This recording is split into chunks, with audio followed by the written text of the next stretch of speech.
Salut tout le monde, bienvenue dans cette nouvelle vidéo d'Anacalypsy. Ne faites pas trop au bordel qui est là derrière moi. Aujourd'hui, on se retrouve pour une petite vidéo sur le retour de koh. Ne faites pas gaffe si je regarde vers le bas c'est parce que j'ai mon écran qui est là. Du coup, enfin, le retour de koh, on l'a attendu pendant un petit moment, même très longtemps. Enfin, pour moi, ça paraissait très long l'attente de cette nouvelle saison. Alors, d'un côté, je suis très content de la retrouver, en même temps un peu déçu qu'il la diffuse en même temps que Pékin Express. Je trouve qu'en termes de divertissement, ça aurait été plus juste de mettre l'une à la suite de l'autre dans l'année. Mais bon, après, c'est eux qui gèrent leur programme comme ils peuvent en fonction des chaînes. C'est comme ça. En tout cas, cette nouvelle saison koh, comment ils appellent ça déjà, les chasseurs d'immunité, commence plutôt bien. Honnêtement, ça commence bien. Je dois quand même avouer que sur le premier épisode de koh et le premier épisode de Pékin Express, j'ai quand même une petite préférence sur le premier épisode de Pékin Express. Je sais que ça n'a rien à voir, mais en tout cas, en termes de divertissement, j'ai passé un meilleur moment sur Pékin Express. Mais je pense qu'il y a aussi les pubs qui étaient moins longues, donc c'était aussi un peu moins douloureux, surtout qu'en plus sur TF1 on se tape les mêmes pubs en boucle, et c'est insupportable. Après moi je regarde ça sur ordi parce que j'ai pas le choix, j'ai pas la télé. Enfin, j'ai une télé mais j'ai pas de chaîne télé. Bref. En tout cas, ça n'empêche pas que c'est un très bon début. Très déçu pour la personne éliminée parce que c'est quelqu'un que j'aurais très certainement suivi euh, à l'avenir, mais malheureusement, il s'est fait éliminer. Bref, on va revenir un petit peu sur ce qui s'est passé durant cet épisode, un peu point par point, en fonction de ce que moi j'ai trouvé intéressant. En conclusion, je ne vous parlerai pas d'un aventurier que j'aime bien, mais d'un aventurier qui me fait très mauvaise impression pour l'instant. Enfin, plutôt une aventurière, dans le cas précis. Donc, dans ce premier épisode, alors déjà, ça commence, et contrairement aux autres arrivées, à part un All-Star de mémoire, les aventuriers arrivent en camion et non en bateau. Alors, il y a des fois, ils arrivent en bateau, c'est déjà arrivé qu'ils arrivent en hélico, et des choses comme ça. Mais le coup du camion, c'est arrivé dans un All-Star. Je me souviens du All-Star, il y avait Freddy et je sais plus qui était arrivé après tout le monde pour ensuite devenir les chefs d'équipe ou je sais plus quoi. Enfin bref, c'était une saison où tout le monde commençait vraiment tous ensemble pendant, je crois, 3 jours. Et ensuite, le quatrième jour, il y avait Freddy et un autre gars ou une autre fille qui arrivait. Et du coup, les équipes se formaient. Donc voilà, je sais plus quel All-Star c'était, mais pour ceux qui connaissent bien, vous savez de quoi je parle. Et en tout cas, c'est le seul souvenir que j'ai d'aventurier qui arrive en camion à l'endroit au début de l'aventure. Chose très très particulière également, c'est que quand les aventuriers ils arrivent, les camions les emmènent là où il y a comment ils appellent ça, les carquois avec les foulards dedans, mais il n'y a pas Denis. Vraiment, je me suis demandé pourquoi Denis n'est pas là. C'est une très bonne question. Denis est absent. Alors il y a quand même, je pense, un metteur en scène ou quelqu'un comme ça qui est derrière pour les placer et ensuite que chacun leur tour ils viennent à leur carquois. Parce que tu te dis sinon ils sont très doués pour chacun se mettre au bon placement et tout.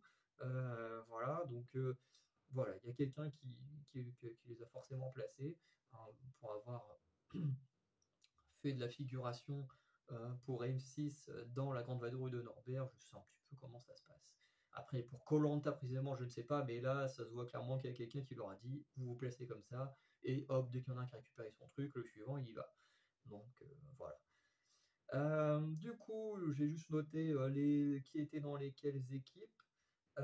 Du coup, chez les jaunes, qui s'appellent les Kadassi, on a Léa, dont honnêtement je ne vois plus qui c'est. Alexis, je vois à peu près. Amri, c'est le champion, qui a été champion de France, je crois 2 fois champion d'Europe, une ou 2 fois, peut-être une fois, mais champion du monde de boxe française, qui est la boxe que je fais actuellement.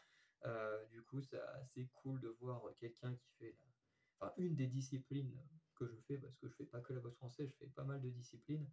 Mais c'est assez marrant de voir d'un coup, parce qu'on n'a jamais eu de personne qui faisait de la boxe française, et l'année où j'en fais, boum, il y a un gars qui apparaît à l'écran, champion du monde, ok, sympa.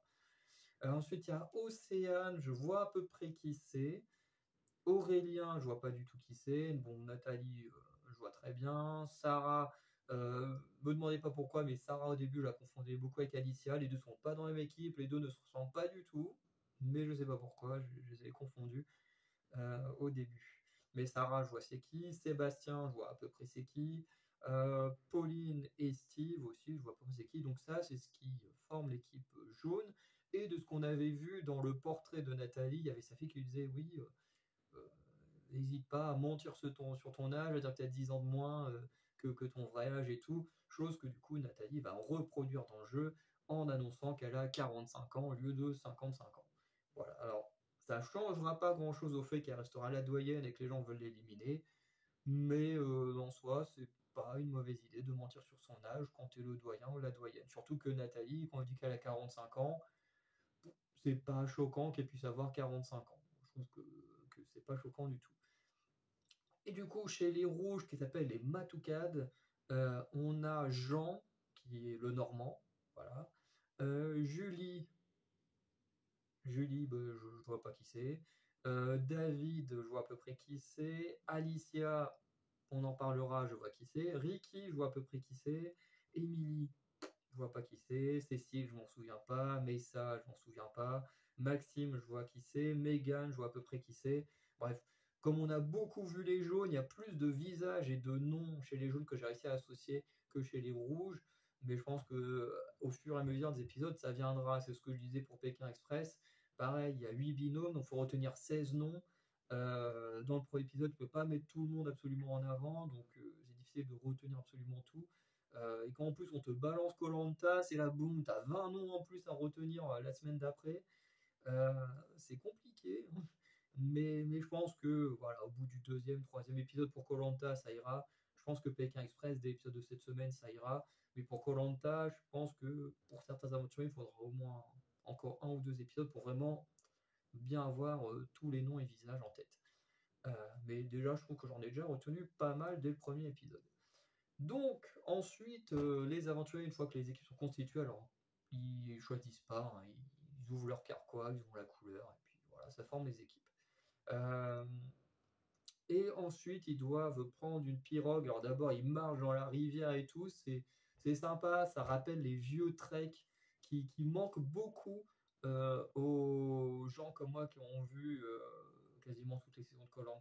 Dans les premières, il y avait des treks qui étaient vraiment très très bien, où ils faisaient des marches dans les forêts, tout ça, qui traversaient des endroits incroyables. Je me souviens d'un moment, c'est pas vraiment une falaise, mais il devait sauter d'un truc quand même assez en hauteur dans l'eau et tout. Enfin, bref, il y avait vraiment des trucs très cool. Il y avait une caverne où ils allaient dans le noir, ils devaient retrouver des trucs ou je sais pas quoi. Enfin, bref, les treks c'était vraiment très très cool. Mais malheureusement, ça a disparu assez vite dans koh.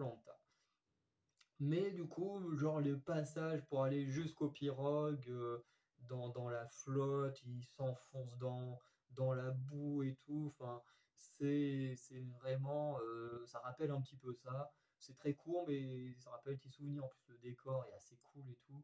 Euh, voilà, et une fois qu'ils ont atteint les pirogues, ils vont jusqu'à l'épreuve de confort où apparaît enfin Denis. Voilà. Je sais pas pourquoi il n'était pas là au début, mais maintenant il est là. Et Denis annonce tout de suite la récompense.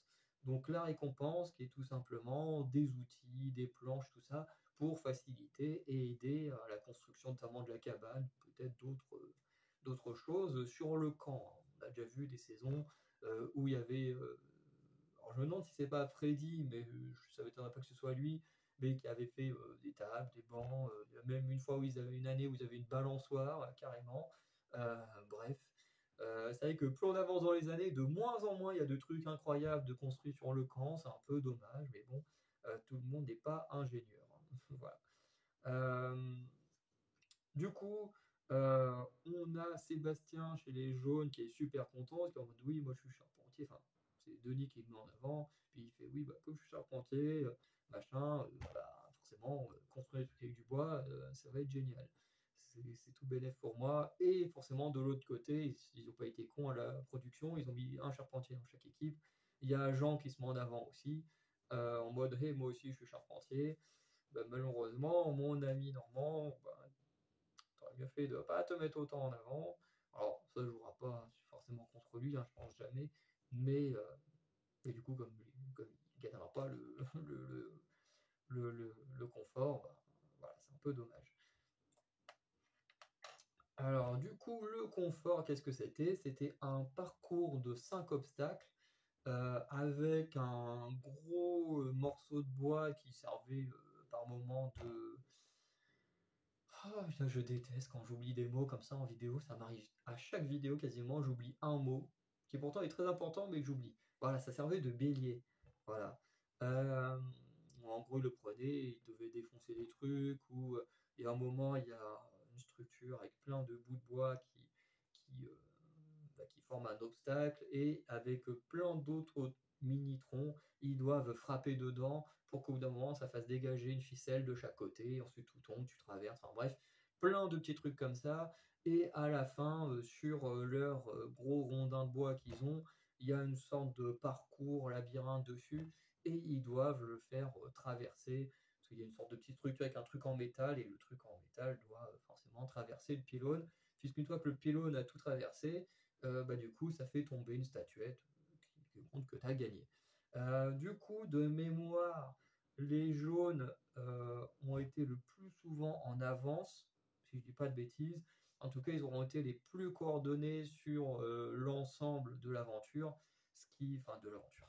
Ça vient tout juste de commencer sur l'ensemble de l'épreuve, ce qui va faire que bah, ils vont faire tomber le pylône en premier et que les jaunes vont remporter l'épreuve de confort. Tandis que les rouges, eux, étaient très. Enfin, c'est pas que forcément qu'ils étaient désorganisés, mais tout le monde parlait en même temps, tout le monde voulait donner des ordres. Ça, on le voit très souvent à koh sur les premières épreuves et même encore des fois un peu après, quand il y a des grosses têtes, il y en a beaucoup qui aiment donner des ordres en même temps que les autres, ce qui fait que ben, tu t'entends pas, ça embrouille tout le monde et, euh, et ça donne ce genre de performance, malheureusement. Euh, à noter que Alicia va avoir une réflexion très bizarre, puisque Alicia et les rouges y perdent. Et Alicia, qu'est-ce qu'elle nous dit? Elle fait bon, bah, commencer par une défaite, c'est pas si mal, hein, comme ça. Alors, dans un sens, l'argument qu'elle donne, il n'est pas idiot de dire, bah oui, ok, on commence par une défaite, ça nous permet de connaître nos forces, nos faiblesses et de tout de suite nous réajuster. En soi, l'argument, il est très bon, il n'est pas idiot, mais c'est la façon qu'elle a de dire en mode, oui, bon, bah, au moins, perdre en premier, c'est pas mal non plus, comme ça, on connaît nos forces, nos faiblesses dès maintenant. Même Denis en mode hein, veut perdre, commencer par la défaite, c'est rien. Bref, c'est vrai que c'est très bizarre cette façon d'aborder la chose. L'argument est bon, mais la façon de voir les choses en mode oui, de toute façon, perdre maintenant, c'est pas très grave. Bah, c'est quand même mieux de gagner tout le temps. Mais, mais voilà, sa réflexion, enfin, c'est. Voilà. Sa façon de le dire est très bizarre, mais l'argument, par contre, est très, très recevable, hein, très recevable. Ensuite, Denis nous fait l'annonce des colliers, voilà, des chasseurs d'immunité, que globalement, bah, les colliers, euh, il y en a plus que d'habitude, mais surtout, ils ont tous des pouvoirs très très différents, notamment certains des pouvoirs inédits, ce qu'on pourra voir notamment dans cet épisode. Et il annonce également qu'il n'y a pas de riz sur le camp. Alors ça, le fait qu'il n'y ait pas de riz sur le camp dans une saison classique, j'avoue que je ne suis pas fan de ça. Parce que dans les premières saisons de koh, en gros, on donnait toujours du riz ou quelque chose à manger. Et ensuite, quand il y avait un All-Star, du coup, pendant le All-Star, là, on t'enlevait le riz dès le début parce que globalement, on considérait que, ayant déjà fait au moins une aventure, tu étais capable de survivre, de te débrouiller pour trouver de la nourriture sur le camp. Et donc, bah, tu n'avais pas besoin du riz pour commencer. Et ensuite, tu le gagnais, soit en épreuve de confort, des choses comme ça. Que là, le fait de ne pas donner de riz sur une saison classique, honnêtement, je trouve ça débile. Voilà. Je ne sais pas si TF1 regardera ma vidéo, mais en tout cas, je trouve ça débile. Parce que normalement, il y a dans les années fin 2000-2010, quand il y a eu les premiers All-Stars, bah, c'était une spécificité du All-Star. De dire voilà, vous êtes globalement entre guillemets des vétérans de koh, vous savez survivre, vous n'avez pas besoin du riz. Que là, ben, tu prends des noobs, c'est un peu méchant comme mot, mais bon, c'est pour bien imager la chose. Mais vous prenez des gens qui n'ont jamais vécu la survie ou ces choses comme ça, et direct, en plus, vous leur interdisez de manger. Enfin, vous leur donnez pas de nourriture. Et je trouve que bah, c'est extrêmement dur pour des gens qui n'ont pas l'expérience de koh. Pour ceux qui en ont déjà, je trouve ça moins dérangeant. Pour ceux qui en ont pas, honnêtement, je trouve ça assez dérangeant, surtout qu'on sait que Denis va donner du riz très rapidement. À chaque fois, il le fait. Ceux qui gagnent l'épreuve de confort, à un moment donné, ils gagnent un gros truc de riz, et les autres, ils ont quand même un tout petit truc de riz, histoire de... Voilà, parce que bah, tu peux pas les laisser crever de faim. Donc je trouve ça un peu con, en sachant que vous verrez, dès l'épisode 2 ou 3, Denis leur donnera du riz à tout le monde. Donc bref, autant en donner dès le début. Euh, voilà. Dans All Star, c'est plus compréhensible de ne pas en donner. Ensuite, chez les jaunes, avant l'épreuve d'immunité, il s'est passé deux, trois choses de sympa.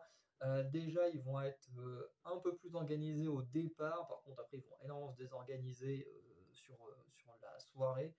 Il y en a même un qui raconte qu'il a dormi sur le marteau et tout. Enfin, tu dis, what the fuck, vous rangez pas vos affaires et tout. Mais du coup, du moins, sur le départ, ils se structurent comme il faut. T'en as un petit groupe qui essayent de faire le feu, qui ne vont pas y arriver cette nuit-là, parce que je ne sais plus quelle équipe a fait le feu. Il y a une équipe qui a fait le feu, en tout cas. Une autre équipe, pendant ce temps-là, cherche l'eau, ce qui va être trouvé par Aurélien. Je ne sais plus à quoi tu ressembles, mais c'est bien, tu as trouvé l'eau. Et le dernier groupe commence à travailler sur la cabane. Voilà, donc je trouve que c'est très bien en fait. En fait, pour moi, c'est la meilleure division que tu peux faire quand tu commences koh en arrivant sur ton camp. C'est que si tu as quelqu'un qui connaît la construction de cabane, bah, qu'ils prennent quelques personnes et commencent la cabane. Que quelques personnes aillent chercher de l'eau et commencent également à checker de la nourriture ou des choses comme ça au passage. Et que bah, d'autres commencent à faire le feu. Je trouve que c'est une très très bonne division. C'est peut-être la meilleure division pour commencer. Parce que si tu arrives à faire le feu, que la cabane est bien avancée, qu'en plus tu trouves l'eau avec un peu de nourriture, dès le premier jour, tu arrives à faire tout ça, au moins dès les 2-3 premiers jours, en vrai, t'es nickel, tu commences super bien ton aventure en termes de confort sur le camp. Après, tous les aventuriers ne le font pas. On a vu des années où ils ont mis beaucoup de temps avant de commencer à faire la cabane ou à faire une cabane vraiment bonne. Euh, mais voilà, c'est comme ça. Ensuite, j'ai noté que l'avantage pour Sébastien comparé à Jean, c'est que lui, il a des outils pour faire la cabane, donc il est plutôt satisfait. On a Steve qui, lui, pas comparé au moment de tirer les foulards, euh, a clairement démontré qu'il se sentait physiquement inférieur aux autres, notamment face à un Amri qui est champion du monde de boxe. Bon, eux, ils ne le savent pas, mais physiquement, voilà, il est quand même costaud. Il y en a un autre aussi Sébastien physiquement, qui est pas trop mal. Alexis, physiquement, il est un peu sec comme moi, mais bon, même si eux, ils savent pas que un mec qui a été à l'armée et tout, donc à mon avis, il doit être vraiment pas mal. Euh, donc voilà, lui, Steve, avec son gabarit, il se sent moins à l'aise sur les épreuves et il sent qu'il peut rapidement être quelqu'un qui sera en danger. Et notamment le fait qu'il se dit ouvertement stratège ne l'aide pas non plus euh, à se mettre en avant. Voilà. Euh, du coup, bah, lui, voilà, il se dit, mon idée, c'est de chercher les codes d'immunité et de faire de la stratégie avec pour m'amuser. On a Alexis qui a fait un début d'aventure, j'ai appelé ça à la Joseph, en voulant ouvrir une noix de coco. Puisqu'en voulant ouvrir une noix de coco, il a passé pas mal de temps à tenter de l'ouvrir. Il y en a qui ont voulu lui demander de l'aide, il a dit non, non, je me débrouille, je vais réussir à l'ouvrir. Le truc, c'est qu'il a réussi à ouvrir l'enveloppe de la noix de coco. Ensuite, il fallait encore ouvrir la noix de coco. Alors là, on nous a pas montré, je sais pas combien de temps il a mis, mais voilà, c'était marrant d'un côté. Et je me suis dit, fais très attention parce que ça rappelle Joseph.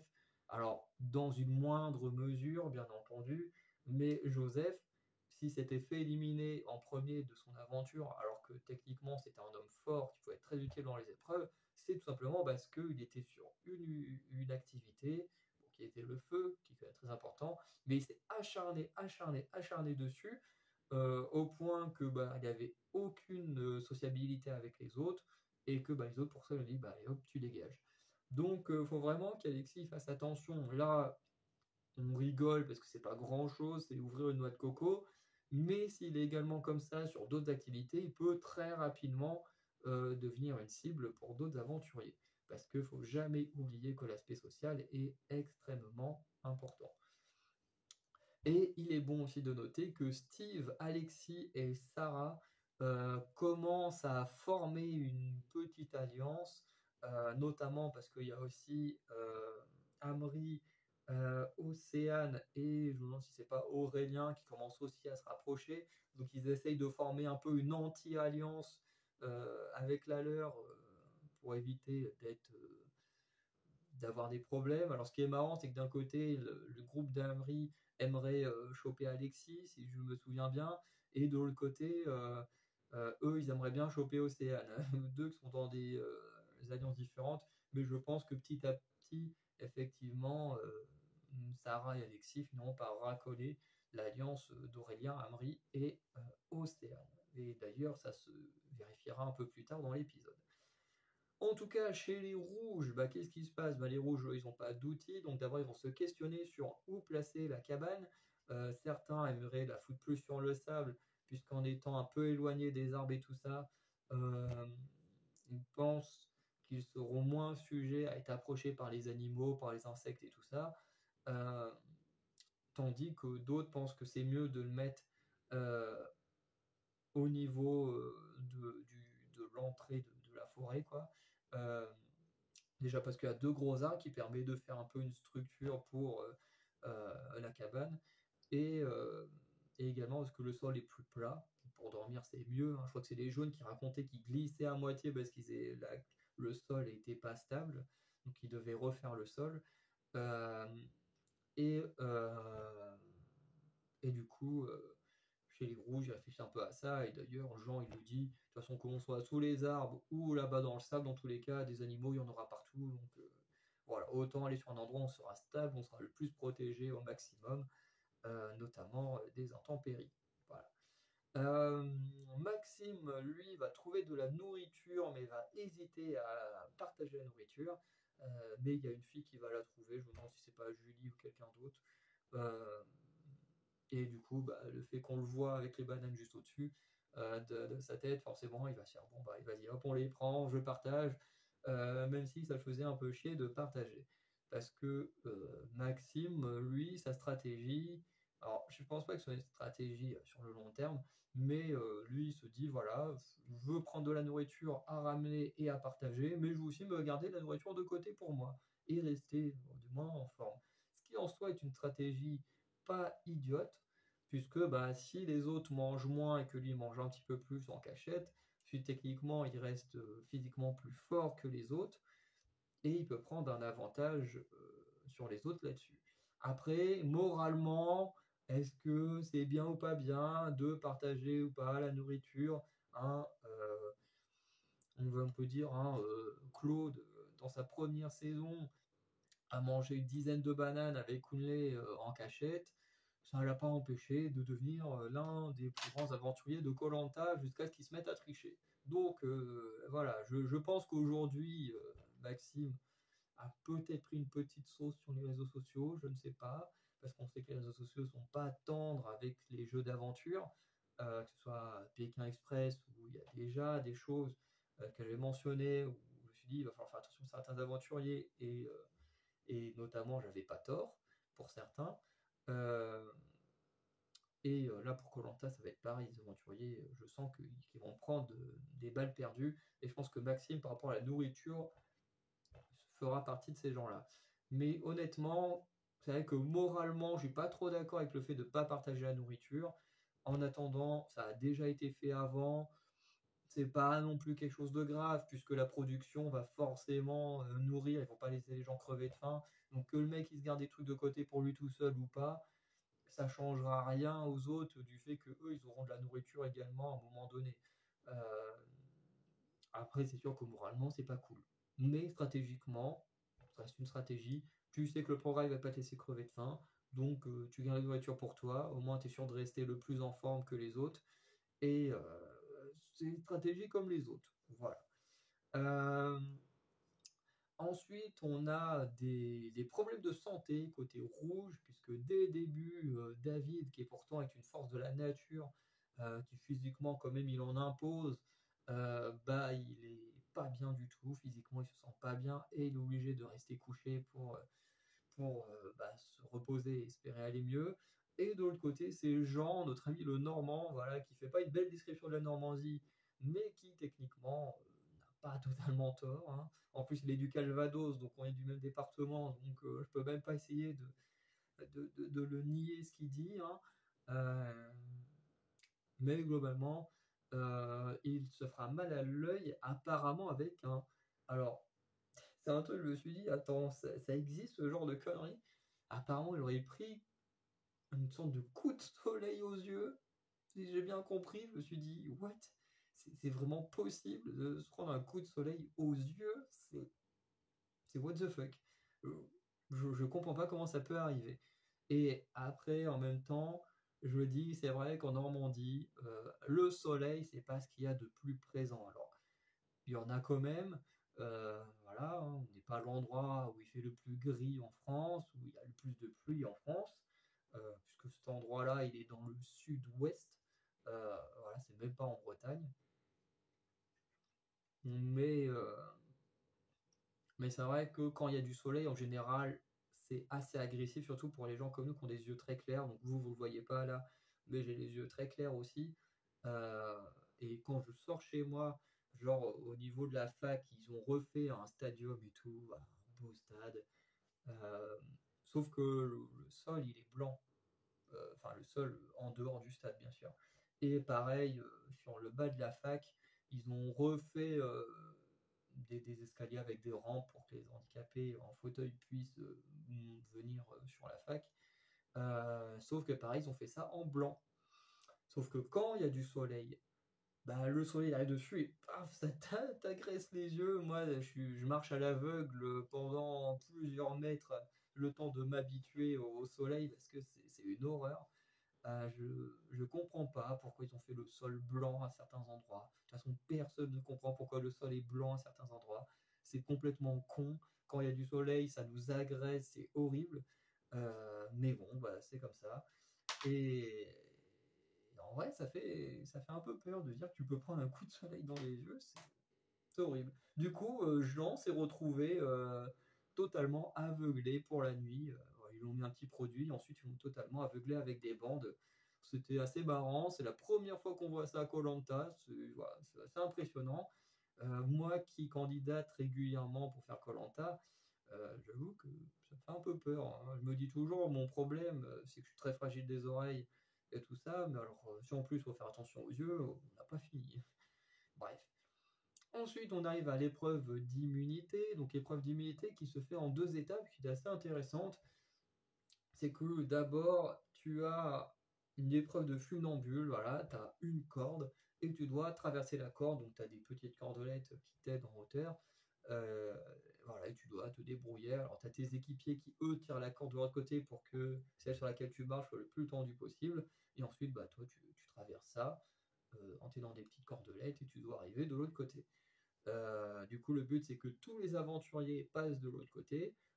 Et une fois que c'est fait, il y a une poutre et les 10 doivent tenir 5 secondes bah, sur cette petite poutre qui, quoi, je crois, fait 7 cm de large, un petit truc comme ça, donc c'est vraiment pas grand-chose. Euh, et l'épreuve, elle était incroyable. L'épreuve d'humilité, enfin de confort était sympa, mais elle était juste sympa. Là, l'épreuve d'immunité, elle était incroyable parce que le retournement de situation, il est incroyable. Parce que, en gros, sur la partie funambule, Denis explique une règle notamment, c'est que si quelqu'un abandonne la traversée du funambule, 4 personnes doivent faire un passage à sa place. C'est hyper pénalisant, ça te fait perdre beaucoup de temps, te faire passer 4 personnes à la place d'une seule, mais on verra que ça payera quand même dans cet épisode. Puisque tout simplement, Les jaunes, ils vont écraser les rouges sur la partie funambule, ils vont super bien y arriver, alors que sur les rouges, on a Julie qui galère un peu, mais qui finalement va réussir à prendre ses aises et réussir à la traverser, même 2 fois. On a Alicia qui n'y arrive pas, David qui n'y arrive pas, et du coup, tandis que les jaunes, eux, ils arrivent hyper facilement, ils arrivent à la poutre, mais à la poutre, ils galèrent. Alors, il y a celles qui sont au bord qui, elles, arrivent à tenir. Par contre, c'est ceux qui arrivent sur la fin, parce qu'il faut de plus en plus se serrer, et c'est à ce moment-là où ils perdent beaucoup d'équilibre. Tandis que les rouges, bah, eux, Alicia et David, ils n'y arrivent pas, ils abandonnent. Denis leur propose que bah, du coup 8 personnes, puisqu'ils sont deux à abandonner, donc 4 chacun, 8 personnes du coup fassent les passages à leur place. Donc ils le font forcément, les deux charpentiers des deux côtés, je vais préciser, mais étaient les plus avantagés. Eux, l'équilibre, c'est hyper facile. Euh, mais du coup, bah, les rouges, ils font les 8 passages et tout. Tu dis, ok, ils sont en train de remonter. Tu dis, mais les jaunes, ils n'ont pas grand-chose à faire pour gagner. Ils ont juste à réussir à tenir les 10, alors qu'il y en a, il y en a au moins 4 ou 5 qui arrivent à tenir, et il y en a quelques-uns qui tombent à chaque fois. Et là, les rouges, ils font le truc, ils y arrivent, ils tiennent tous, et la Denis compte un, 2, 3, 4, et là, boum, t'as tout le monde qui tombe à 4, et là, dégoûtés, doivent recommencer, puis t'as un suspense que derrière, tu vois les jaunes qui sont à 2 doigts de gagner, puis là, bam, ils tombent encore, les rouges, ils remontent, et là, Denis compte jusqu'à 5, victoire des rouges, et là, mais cette remontada de dingue, elle- franchement, à aucun moment, je me suis dit, c'est bon, les rouges, ils ont gagné. À aucun moment, ils se font éclater sur le truc des funambules. Ils doivent se taper les pénalités avec 8 passages supplémentaires. En plus, alors qu'il est arrivé à 4 secondes en équilibre, qui tombent tous, tu te dis, ouais, c'est bon, c'est mort, les jaunes vont y arriver. Et puis là, ils reviennent tous et ils gagnent. Mais l'épreuve, elle est incroyable en termes de suspense et tout. La remontada des rouges, c'est incroyable. Et d'ailleurs, je suis désolé pour le son qui va pas être très bon. Je viens tout juste de me rendre compte que bah, j'ai pas branché mon micro.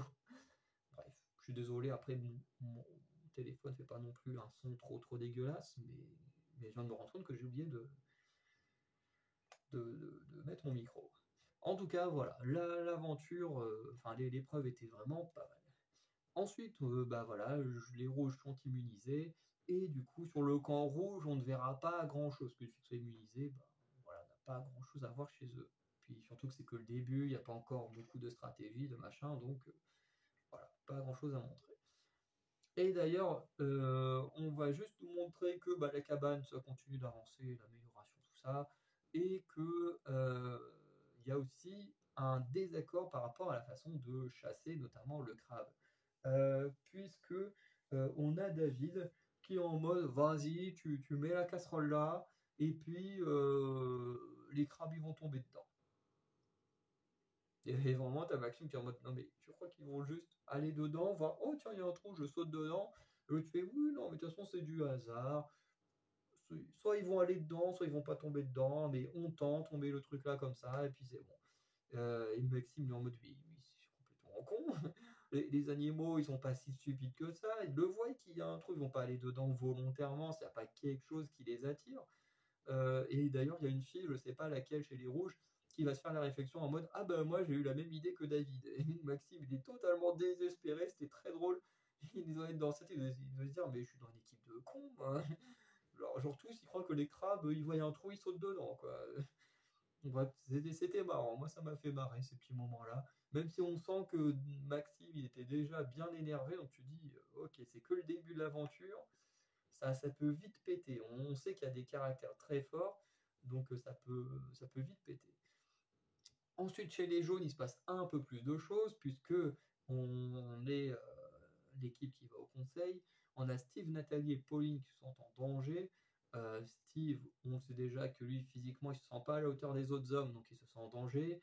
Pauline n'a pas vraiment d'affinité avec les jaunes, donc elle se sent en danger.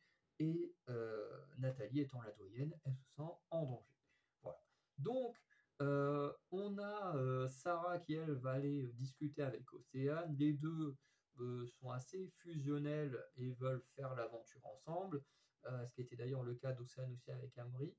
Euh, donc Sarah va commencer à construire une alliance avec Océane et les alliés d'Océane, même si Amri est très, comment dire, très méfiant, puisqu'il est en mode, ouais, tu viens, tu commences à faire confiance à nous, enfin, nous demander de te faire confiance, mais en même temps, tu vas faire des trucs ailleurs avec Steve et tout. Donc lui, il est plutôt méfiant. Il est prêt, je pense, à faire alliance avec, mais il reste quand même, pour l'instant, un peu en retrait là-dessus. Les jaunes réussiront à faire le feu. Je crois que c'est Amri qui réussira à faire le feu, puisqu'il va en discuter après, parce que j'ai pas vu la scène, mais voilà.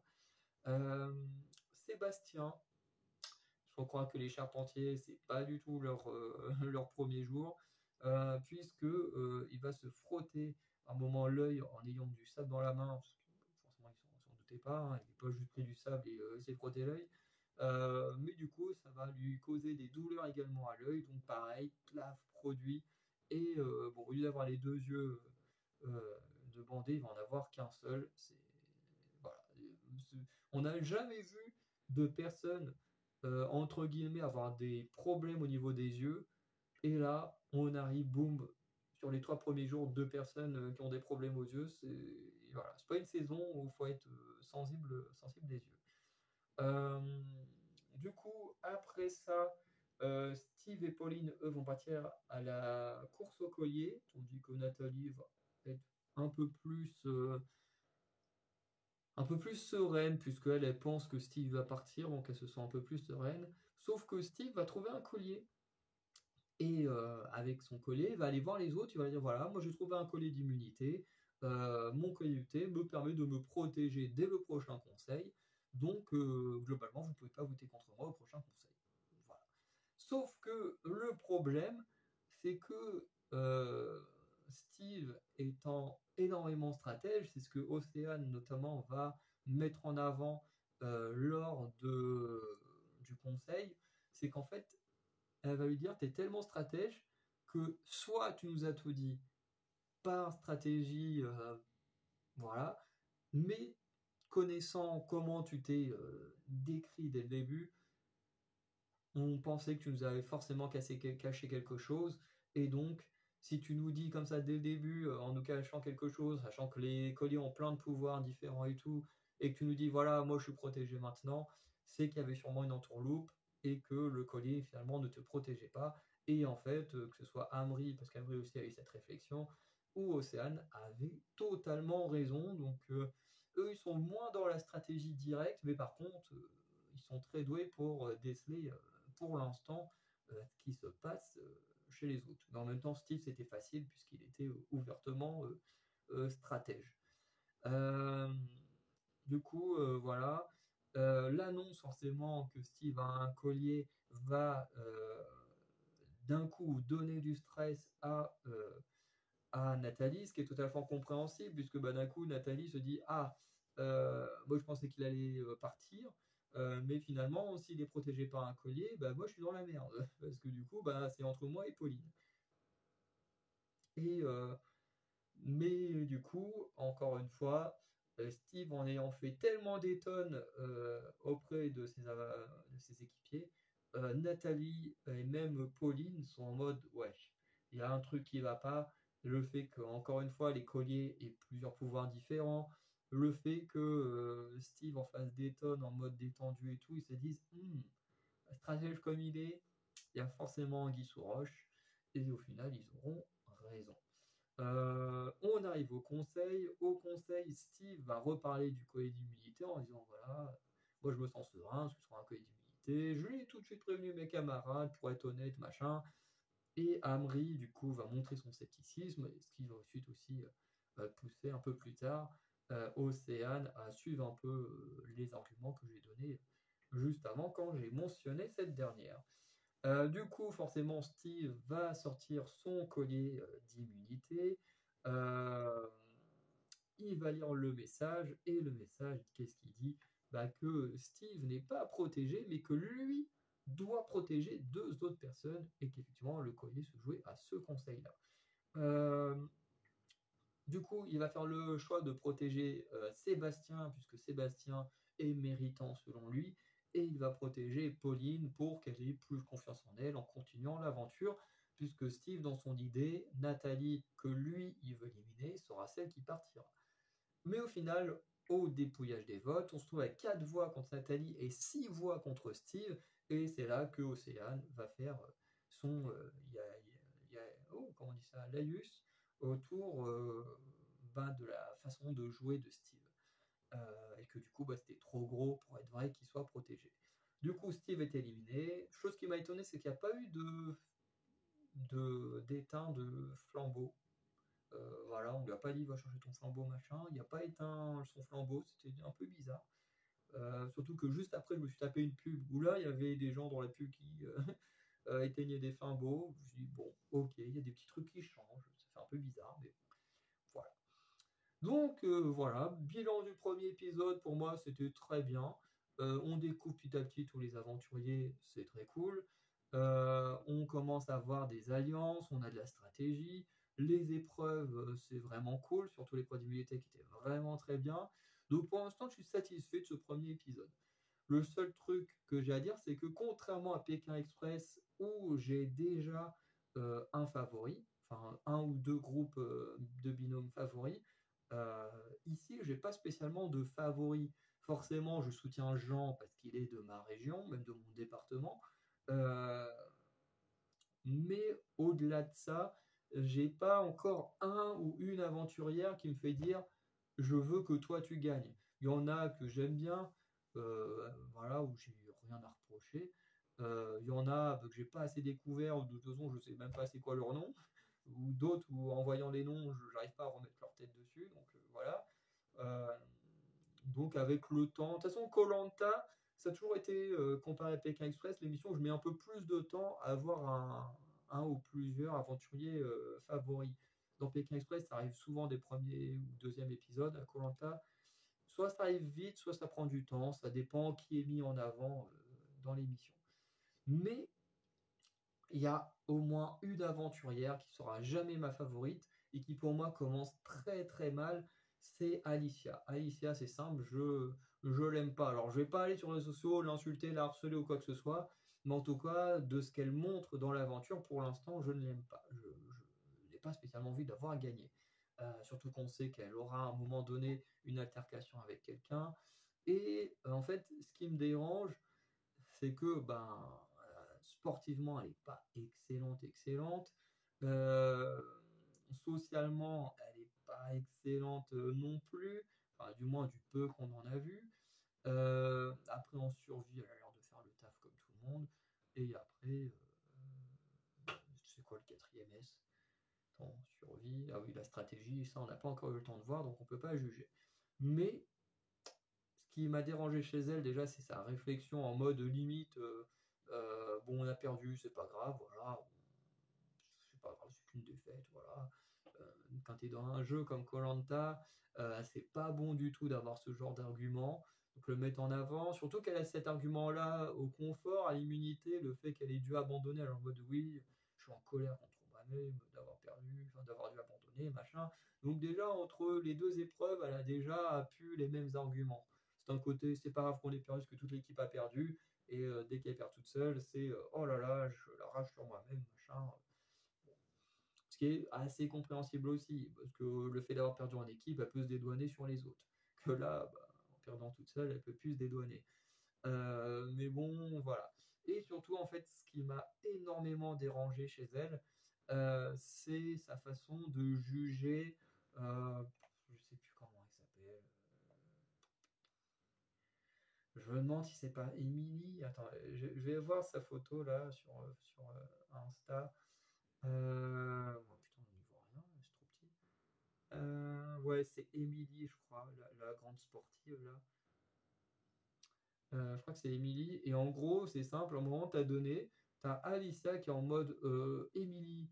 Alors, j'espère que je ne me trompe pas de nom, mais globalement qui est en mode Émilie, elle, je vais pas l'aimer, je pourrais jamais l'aimer. C'est physique, dès que je la vois, ça va pas. Et tu es en mode, mais what the fuck? La meuf, tu l'as vue depuis à peine 1 heure et ça y est, tu la détestes déjà, tu veux pas lui parler, juste parce que son physique te plaît pas, tu me dis: «Mais what the fuck, tu qui toi, pour juger les gens comme ça juste sur leur physique?» Bref, et honnêtement, pour moi, c'est quelque chose qui est très mal passé. Alors voilà, encore une fois, hein, je suis contre le harcèlement et tout ça, hein, je veux pas lui insulter ou quoi que ce soit, mais pour moi, c'est pas le genre de valeur que j'ai envie, de voir, chez une aventurier que je suis. Alors peut-être que certains, pensent comme elle, mais moi, juger les gens par leur physique, c'est pas mon truc. Donc le fait qu'elle, elle le fasse, ben, ça me déplaît et ça me donne pas du tout envie de la suivre. Voilà. Et après, bah, de ce qu'on a vu d'autres, bah, voilà, elle a pas vraiment le profil de l'aventurière qui me plaît. Heu, donc voilà.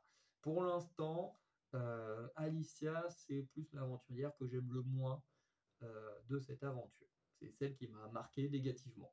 Mais bon, c'est des choses qui arrivent, hein. Tous les ans, il y a des aventuriers qui me marquent négativement, d'autres qui me marquent positivement, et d'autres qui sont un peu au milieu, qui voilà, sont dans un entre-deux où j'ai pas d'avis sur eux.